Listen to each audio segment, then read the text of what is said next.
আমরা এখন নিচের মিশ্র ভগ্নাংশগুলোকে অপ্রকৃত ভগ্নাংশে প্রকাশ করব। এখানে 1 2 3টা আছে, তাহলে আমরা করবো এখন ইনশাল্লাহ। 1 নম্বর আছে 2/4 এটাকে আমরা অপ্রকৃত ভগ্নাংশে প্রকাশ করব।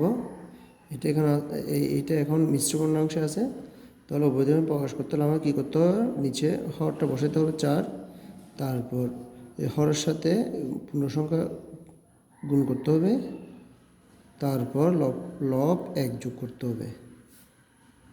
তারপর আমরা এখন কী করব, হর 4 লিখব, 4 দিয়ে গুণ 4 2 8 যোগ 1 সমান আমরা কী করবো এখন, নিচে 4 উপরে 8 কে 9, এটা হচ্ছে মিশ্র ভগ্নাংশ। ঠিক আছে, তাহলে 1 নম্বরটা আমরা শেষ করলাম, তো 2 নম্বর 3 নম্বর করবো। দ্বিতীয় নম্বর হচ্ছে 1/3/2, আমরা এটাও সেম একইভাবে করবো। হর 3 নিচে লিখব, পূর্ণসংখ্যা 1 দিয়ে হর 3কে গুণ করব, তারপর লব 2 লিখব, তারপর 3 লিখব, গুণ করব 3 একে 3 যোগ 2 সমান এই হর 3 লব হবে যে 3 দিয়ে 5, এটা হচ্ছে মিশ্র ভগ্নাংশ। মিশ্র ভগ্নাংশ